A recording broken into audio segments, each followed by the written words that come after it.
రామ మందిరం కానీ, బాబ్రీ మసీద్ కానీ, రామసేతు కానీ, తిరుపతి లడ్డు వ్యవహారం కానీ, ఇవన్నీ కూడాను మతానికి చుట్టూరు తిరిగేయగా. ఎస్ గురుజీ. భారత రాజ్యాంగంలో క్లియర్ గానే ఉంది కదా, మతాలని ద్వేషించకూడదు. ఎస్ గురుజీ. ఎవడి మతం వాడిదే, నీ మతం నీదే, వాళ్ళ మతం వాళ్ళదే. ఎవరైనా మతం మారారనుకో వాళ్ళ ఇష్టం. అది మతం మారాల్సిన అవసరం ఉందా అంటే నాకు తెలిసినంత వరకు లేదు. సుబ్రహ్మణ్య స్వామి గారి ఒపీనియన్ కూడా అది. ఆయన ఇంకా ఏమంటాడంటే, భారతదేశంలో ఉండే ముస్లిమ్స్ కానీ, హిందూస్ కానీ, బౌద్ధులు కానీ, గ్రేట్ గ్రాండ్ సర్దార్జీస్ కానీ డిఎన్ఏ టెస్ట్ కనుక చేస్తే అందరూ కూడా హిందూ వాళ్ళు అంట. ఇది నేను చెప్తున్నది కాదు బాబు, ఆయన చేసిన వీడియోలో ఆయనే చెప్పాడు. ఆయన చెప్పాడంటే మనం నువ్వు నమ్మి తీరాల్సిందే. ఓకే. ఎందుకంటే పర్ఫెక్ట్ గా రికార్డ్ అయ్యి ఉంటే దాని మీద ఆయన పుస్తకం కూడా రాశాడు. సరే, నేను ఆ పుస్తకాన్ని ఆర్డర్ చేశాను, స్టాక్ లేదన్నారు, వస్తే కనుక తెప్పిస్తాను. నేను తెప్పించిన ఇంకా డీటెయిల్ గా చెప్పగలుగుతాను. నీకు ఇంకా ఏమైనా డీటెయిల్స్ కావాలా? ఎస్ గురుజీ. ఇంతవరకు మతానికి సంబంధించి ఫరూక్ అబ్దుల్లా గారికి సంబంధించి పరిస్థితి అయితే, నెక్స్ట్ ఆ పక్కకి వెళ్తే చైనాకి సుబ్రహ్మణ్య స్వామి గారికి ఉన్నటువంటి సంబంధాలకు సంబంధించి ఏం చెప్తారు? వారిని పాసు ఇవాళ నన్ను వదిలిపెట్టేట్లేవుగా.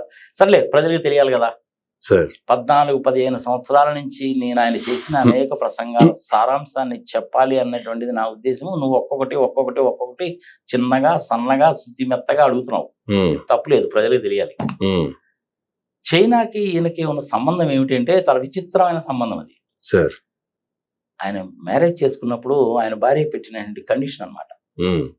3 నెలల్లో నువ్వు చైనా భాషను నేర్చుకుంటే నేను నిన్ను పెళ్లి చేసుకుంటాను. హార్వర్డ్ లో ఈయన ప్రేమించి పెళ్లి చేసుకున్నాను. ఆమె కూడా హార్వర్డ్ లో చదువుతున్నది.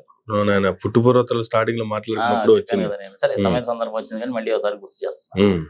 అట్లా ఆయనకి చైనా తోటి సంబంధం ఏర్పడింది. మానస సరోవరం మనం వెళ్ళాలి అన్న, కైలాస పర్వతాన్ని మనం దర్శించుకోవాలి అంటే చైనాలో నుంచి వెళ్ళాలి మనం. ఓకే. వాళ్ళు దాన్ని క్లోజ్ చేశారు. క్లోజ్ చేస్తే ఈయనకి చైనా భాష వచ్చు కాబట్టి వాళ్ళతోటి మాట్లాడి ఆ మార్గాన్ని ఓపెన్ చేయించాడు. ఓకే. అది ఈయనకి చైనాకి ఉన్నటువంటి సంబంధం. మరి ఇంకొక సంబంధం ఏంటి అంటే, ఈ మధ్య చైనా వాళ్ళకి మనకి అప్పుడప్పుడు యుద్ధాలు జరిగినాయిగా. సచిన్ గ్లేసియర్ దగ్గర, పాయింట్ నెంబర్ 8 దగ్గర, 20 దగ్గర, గ్యాల్వాన్ వ్యాలీ దగ్గర జరిగినాయి కదా. అవును. ఇదంతా కాకుండా అరుణాచల్ ప్రదేశ్ లో 4064 చదరపు కిలోమీటర్ల భూభాగాన్ని చైనా వాళ్ళు అక్వై చేశారు. దాని గురించి మాట్లాడతాను. అది సుబ్రహ్మణ్య స్వామి గారు చైనాకి ఉన్నటువంటి సంబంధం. మన భారత ప్రధాని ఆయన రావడం కానీ, మన వాళ్ళు వెళ్ళడం కానీ చూసాం కదా. ఉయ్యాల్లో ఊగడం కూడా చూసాం కదా మహాబలిపురంలో. చైనీస్ ప్రెసిడెంట్ జింగ్పింగ్ వచ్చినప్పుడు. అయినా కానీ బార్డర్ ఇష్యూ సాల్వ్ కాలేదుగా. మరి దీనికి రైట్ పర్సన్ ఎవరు అంటే నాకు తెలిసినంత వరకు మోడీ కాదు, అమిత్ షా కాదు, ఫారిన్ అఫైర్స్ మినిస్టర్ జయశంకర్ కూడా కాదు. Subrahmanya Swamy is the only person. Okay. ఆయన అయితే గనక చైనీస్ తోటి మాట్లాడి వాళ్ళని ఒప్పించి మెప్పించి ఈ బార్డర్ ఇష్యూని 100% దానికి ఒక ఫుల్ స్టాప్ పెట్టగలరు. ఓకే. నాకు తెలిసినంత వరకు అది సుబ్రహ్మణ్య స్వామి గారు చైనాకి ఉన్న సంబంధం. ఓకే. మోడీ గారు గుజరాత్ కి చీఫ్ మినిస్టర్ గా ఉన్నప్పుడు 10-12 సార్లు వెళ్ళిచ్చాడు చైనా. పరిశ్రమల కోసం, దానికోసం వెళ్ళిచ్చాడు. ఆయన ప్రైమ్ మినిస్టర్ అయిన తర్వాత 4064 చదరపు కిలోమీటర్లు ఉష్కాకి అన్నది. మరి ఇది న్యాయమా, ధర్మమా, ప్రజల విజ్ఞతకు వదిలేద్దాం.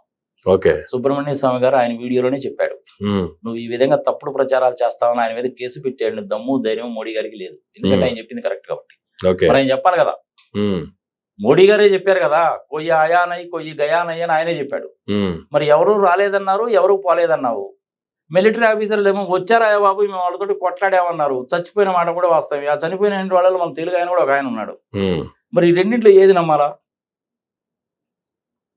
సుబ్రహ్మణ్య స్వామి గారు ఆక్యుపై చేసుకున్నటువంటి దాని దగ్గరికి వెళ్తానంటే ఆయన వెళ్ళనీలా. ఎవరిని పోనీరు, ఇప్పుడు నిన్ను నన్ను కూడా పోనీరు.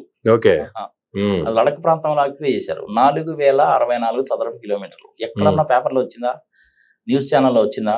రిపబ్లిక్ ఛానల్లో అరుణ్ గోస్వామి అయితే చెప్పడానికి వదిలేయి, మరి వేరే ఛానల్స్ లో కూడా రావాలిగా. మరి ఏవిఎన్ రాధాకృష్ణమూర్తి గారు దాని గురించి చేయాలిగా. నేను చెప్పేవన్నీ కూడా వాస్తవాలే చెప్తాను, నిజాలే చెప్తాను అంటాడుగా. మన ఆంధ్రప్రదేశ్ గవర్నర్ కి సంబంధించింది కూడా కెమెరాలు పెట్టి బయటికి తీసుకొని చెప్పాడుగా. షర్మిలాకి సంబంధించిన విషయాలు కూడా చెప్తుంటాడు ఆయన. నాది డిటెక్టివ్ జర్నలిజం అంటాడుగా. అంతా వాస్తవాలే చెప్తారంటాడు కదా ఎవరు, మన ఏవిఎన్ రాధాకృష్ణమూర్తి గారు. మరి ఈ విషయాన్ని గురించి అడగాలిగా. సుబ్రహ్మణ్య స్వామిని అడగొచ్చు కదా, మోడీని ప్రశ్నించవచ్చు కదా. మరి కనీసం ఈయనైనా చెప్పాలిగా. టీవీ పైలో సాంబశివరావు అయినా చెప్పాలిగా, మరి ఈనాడులో కన్నా రాయాలిగా. ఇండియా టుడేలో కానీ, ఈనాడులో కానీ, డెక్కన్ కానికెల్లో కానీ, హిందూలో కానీ ఎక్కడో చోట రాయాలిగా.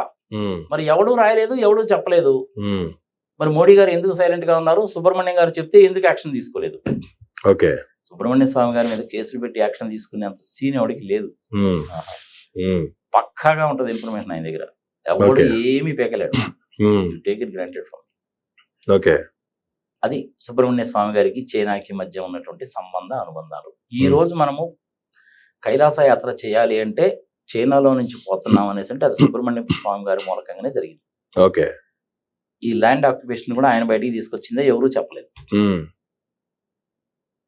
ఇంకా మోడీ గారు ఇట్లాంటి రహస్య ఒప్పందాలు చైనాలతో ఎన్ని చేసుకున్నాడో మనకు తెలియదుగా. సుబ్రహ్మణ్య స్వామి గారు ఇప్పుడు ఆ పనిలో ఉన్నాడు. ఒప్పందాలు ఇంకా ఏమైనా చేసుకున్నాడు? రైటింగ్ లో ఇచ్చారంట 4064 చదరపు కిలోమీటర్లు అనేసి అంటే మన వాళ్ళకి చదరపు కిలోమీటర్లు అంటే తెలియవు కదా. ఒకసారి అది ఎన్ని ఎకరాలో చెప్తా, నీకు కూడా అర్థమవుతుంది. 4064 స్క్వేర్ కిలోమీటర్స్. ఒక స్క్వేర్ కిలోమీటర్ అనేసి అంటే 247.105 ఎకరాలు వేస్తే నీకు ఎంత వస్తుంది అంటే ఇంచుమించుగా 10,04,234.72 ఎకరాలు చైనా వాళ్ళు అక్వైర్ చేశారు. మరి ఇది న్యాయమా, ధర్మమా? ప్రజల విజ్ఞతకు వదిలేద్దాం. మరి సుబ్రహ్మణ్య స్వామి గారు వీడియోలో చెప్పినప్పుడు మోడీ గారు ఆయన మీద యాక్షన్ తీసుకోవాలి కదా, నువ్వు దేశ ద్రోహివి అనాలిగా. మరి మోడీ గారు ఇంతవరకు ఎందుకు అనలేదు? చిన్న చిన్న ఆరోపణలు చేసిన వాళ్ళనే రాజద్రోహం కేసులు పెట్టి లోపలేస్తున్నారు కదా. మరి ఎందుకు చేయలేదు? చేసేంత సీన్ లేదు. ఆయన చెప్పాడు అంటే అది ఎథనెటిక్ గా ఉంటది. అలాగని చెప్పి ఏదో సుబ్రహ్మణ్య స్వామి 54 ఏళ్ళు ముసలోడు ఏదో మాట్లాడుతుంటాడు అలా మతి తెప్పి అని అనుకోవడానికి కూడా వీల్లేదు. అన్ని రైటింగ్ లో ఉంటాయి, అన్నిటికీ డాక్యుమెంట్స్ ఉంటది, సపోర్టింగ్ ఉంటది. దానికి క్లిప్పింగ్స్ కూడా ఉంటాయి, ఫోటోగ్రాఫ్స్ ఉంటాయి, క్లిప్పింగ్స్ ఉంటాయి, మ్యాప్స్ ఉంటాయి, అన్ని ఉంటాయి ఆయన దగ్గర. ప్రజలు గుర్తుపెట్టుకోవాలి. ఎంత?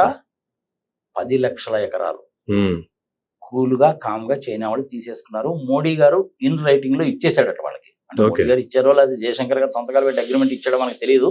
కొంతకాలం పోతే బయటకు వస్తుంది. మరి ఇటు మనము అప్పుడు ఇటు పక్క వీడు కొంత, అటు పక్క వాడు కొంత ఆక్యుపై చేసుకుంటే చివరికి భారతదేశం పరిస్థితి ఏం కావాలి? మీలాంటి యువకులు ఆలోచించుకోవాలి. ఇది చైనాకెన్ను సుబ్రహ్మణ్య స్వామి గారికి మధ్య ఉన్నటువంటి సంబంధ అనుబంధాలు. ఇన్ని సంబంధాల్లో మోడీ గారి పేరు ప్రముఖంగా వినిపిస్తుంది. అసలు వీళ్ళిద్దరి మధ్య ఉన్నటువంటి సంబంధం ఏందో తెలుసుకోవాలని గురుగారు. దీని గురించి కనుక చెప్పాలి అంటే అమర్, సుబ్రహ్మణ్య స్వామి గారు మోడీ గారి మీద ఒంటి కాలు మీద లేస్తున్నాడు అని చెప్పచ్చు. మరి సుబ్రహ్మణ్య స్వామి గారు అసలు ఈ పరిస్థితి ఎందుకు వచ్చింది, మోడీ గారికి ఈ పరిస్థితి ఎందుకు వచ్చింది అంటే ప్రజలకు కూడా వాస్తవాలు తెలియాలిగా. కానీ ఇద్దరు బీజేపీ పార్టీలోనే ఉన్నారు కదా. ఆయన బీజేపీ పార్టీ ప్రధానమంత్రిగా ఉన్నారు, ఆయన బీజేపీ పార్టీ ఎక్స్ఎంపీగా ఉన్నారు, 3 సార్లు లోక్సభ, 3 సార్లు రాజ్యసభ, ఒకసారి మంత్రిగా చేసి ఉన్నారు. మరి చంద్రశేఖర్ గారి గవర్నమెంట్ లో మంత్రిగా చేశారు. పివి నరసింహారావు గారికి భారతదేశానికి సంబంధించిన ఎకానమీకి సంబంధించిన డాక్యుమెంట్స్ అన్ని ఈయనే ఇచ్చాడు. పివి నరసింహారావు గారు గవర్నమెంట్ లో కేబినెట్ ర్యాంక్ హోదాలో ఉన్నాడు. ఆయన కేబినెట్ మినిస్టర్ కాదని కేబినెట్ హోదాలో ఉన్నాడు. రాజీవ్ గాంధీ అంటే చాలా ఇష్టం సుబ్రహ్మణ్య స్వామి గారికి. కానీ సోనియా గాంధీ అన్న, రాహుల్ గాంధీ అన్న పడదు. అదే నేషనల్ హెరాల్డ్ కేసు. ఎక్కడ మంచి ఉంటే దాని గురించి చెప్తాడు, ఎక్కడ పనికిమాలింది జరిగితే దాని గురించి చెప్తాడు. దేశానికి అన్యాయం జరిగిందంటే ఒప్పుకోడు, 1 ఇంచ్ ల్యాండ్ పోయినా ఒప్పుకోడు, కరప్షన్ ఒప్పుకోడు, ఇట్లాంటివన్నీ ఏవి కూడా ఒప్పుకోడు ఆయన. అందుకని ఆయన ఎవడు ఏమి చేయలేడు. నిష్పక్షపాతంగా ఉంటాడు కాబట్టి ఆయన ఎవడు ఏమి చేయలేడు. ఇప్పుడు నువ్వు దేని గురించి అడగబోతున్నావు? మోడీ గారు సుబ్రహ్మణ్య స్వామి గారికి ఉన్నటువంటి సంబంధాలు అంతేనా? సుబ్రహ్మణ్య స్వామి గారికి సంబంధించింది చెప్పాలి అంటే హార్వర్డ్ యూనివర్సిటీలో ప్రొఫెసర్ గా పనిచేస్తున్నటువంటి వ్యక్తి ఇండియాకి ఏదన్నా చేయాలి, ఒక మంచి కార్యక్రమాలు చేయాలి అని అంత మంచి పొజిషన్ వదిలిపెట్టుకొని ఇండియా వచ్చాడు. ఇండియా వచ్చి ఢిల్లీ యూనివర్సిటీలో ఎకనామిక్స్ డిపార్ట్మెంట్ లో జాయిన్ అయ్యాడు. ఢిల్లీ స్కూల్ ఆఫ్ ఎకనామిక్స్ లో జాయిన్ అయ్యాడు. అప్పుడు ఇందిరాగాంధీ గారు ఉన్నారు. 1972 సంగతి చెప్తున్నా. ఆమె ప్రైమ్ మినిస్టర్ గా ఉంది కదా అప్పుడు. 72లోనే కదా మళ్ళీ ఆమె ప్రైమ్ మినిస్టర్ అయింది. 75లో ఎమర్జెన్సీ వచ్చింది. Hmm. ఆయనకు అపాయింట్మెంట్ లెటర్ ఇచ్చి ఢిల్లీ యూనివర్సిటీలో ఢిల్లీ స్కూల్ ఆఫ్ ఎకనామిక్స్ లో చేస్తుంటే పిల్లలందరితోటి కూడాను రాత్రిపూట కూడాను వాళ్ళ హాస్టల్స్ కి వెళ్ళి భోజనం చేసేటప్పుడు మిగిలిన టైంలో ఎకనామిక్స్ గురించి బాగా చెప్తుండేవాడు. Is also young man. ఎంతో లేవు ఆయనకు అప్పుడు 30 years ఉంటాయి అంతే. ఓకే. 26 years గా PhD వచ్చేసాడు ఇండియాకి. ఉద్యోగంలో నుంచి తీసేశారు. తర్వాత ఏం చేశాడు, ఐఐటి ఢిల్లీలో వచ్చింది ఆయనకి. ఓకే. ఐఐటి ఢిల్లీలో వచ్చినప్పుడు మన అమర్త్య సేన్ గారు సెలెక్ట్ చేశాడు. అమర్త్య సేన్ అంటే నోబెల్ ప్రైజ్ ఉన్నారు కదా, ఆయన సెలెక్ట్ చేశాడు. వన్ ఫైన్ మార్నింగ్ ఈవినింగ్ 5:15 ఈయన్ని ఐఐటి ఢిల్లీలో నుంచి కూడా తీశారు. ఎందుకు? ఇందిరాగాంధీ ఇష్టం అండి. ఓకే. ఎందుకంటే ఈయన మార్కెట్ ఎకానమీ గురించి మాట్లాడుతున్నాడు. అమ్మా, మీ నాన్నగారు దేశానికి రాష్ట్ర ప్రైమ్ మినిస్టర్ ఉన్నప్పుడు నీ తరం వరకు కూడాను 47 నుంచి 72 వరకు కూడాను భారతదేశం జిడిపి అనేటువంటిది 3.5% మాత్రమే ఉంటుంది. కానీ మన ఇండియాలో ఉన్నటువంటి పొటెన్షియాలిటీకి, తెలివితేటలకి, సారవంతమైన భూములకి, నదులకి, మన వాళ్ళకు ఉన్నటువంటి హార్డ్ వర్కింగ్ నేచర్కి మనం గనక జాగ్రత్తగా గనక చేసుకున్నట్లయితే, ఈ పద్ధతిలో గనక చేసుకున్నట్టు గనక అయితే మనం 10% జిడిపి సాధించవచ్చు. 10% గుర్తుపెట్టుకో అని ఈయన చెప్తే ఇందిరాగాంధీ గారికి నచ్చలా. ఓకే. అప్పుడు అంతా కూడా లైసెన్స్ రాజ్యం కదా, నీకు ఏదైనా చిన్న పర్మిషన్ కావాలి, ఇండస్ట్రీ పెట్టుకోవాలంటే ఢిల్లీ పరిగెత్తాలి, అది తీసేయాలి అనేటువంటిది ఈయన యొక్క ఉద్దేశం. ఓకే. కానీ అది ఎప్పుడు జరిగింది? పివి నరసింహారావు గారు ప్రైమ్ మినిస్టర్ అయినప్పుడు జరిగింది. ఓకే. ఆయనకు అడ్వైజ్ ఇచ్చినటువంటి వాడు ఎవరు? సుబ్రహ్మణ్య స్వామి గారి. ఆ బ్లూ ప్రింట్స్, దానికి సంబంధించిన డాక్యుమెంట్స్ మొత్తం కూడా పివి నరసింహారావు గారికి ఇచ్చాడు. కానీ పివి నరసింహారావు గారు కాంగ్రెస్, ఈయనేమో బీజేపీ. పివి నరసింహారావు గారు మీరు బీజేపీలో కాదండి కాంగ్రెస్ లో రండి అంటాడు. దానికి సుబ్రహ్మణ్యం గారు చెప్పిన సమాధానం ఏంటంటే, you are tenant of Congress. నువ్వే కాంగ్రెస్ లో ఉన్నావా? You are tenant of Congress. నేనెట్ వస్తాను, నేను రాను, నేను బీజేపీలోనే ఉంటా. కానీ నీకు కావాల్సినటువంటి డాక్యుమెంట్స్ అన్ని ఇస్తా, ఇదిగో ఈ విధంగా చెయ్యి, ఇండియా అభివృద్ధి చెందుతుంది అన్నాడు. మరి ఆయన చెప్పింది కరెక్టేగా. 3.5% అభివృద్ధి ఉన్నటువంటి జిడిపి 1972 వరకు, పివి నరసింహారావు గారు 1991 నుంచి 96 వరకు ప్రైమ్ మినిస్టర్ గా ఉన్నప్పుడు 8% కూడా పోయింది. మరి 5 సంవత్సరాల తేడా వచ్చిందా లేదా? ఆయన కేబినెట్ ర్యాంకు మినిస్టర్షిప్ ఇచ్చారు ఆయనకి, కానీ మినిస్ట్రీలో లేడు. ఎందుకంటే మరి ఈయనేమో కాంగ్రెస్, ఆయనేమో బీజేపీ కదా. రాజీవ్ గాంధీ కూడా అట్నే మంచి ఫ్రెండ్ ఆయనకి. చాలా విచిత్రంగా ఉంటాయి. విచిత్రంగా ఉండడం కాదు, అంత ఖచ్చితంగా ఎందుకు చెప్తున్నాడంటే ఆయన ఉన్నది చెప్పాడు, దేశం కోసం ఇచ్చాడు.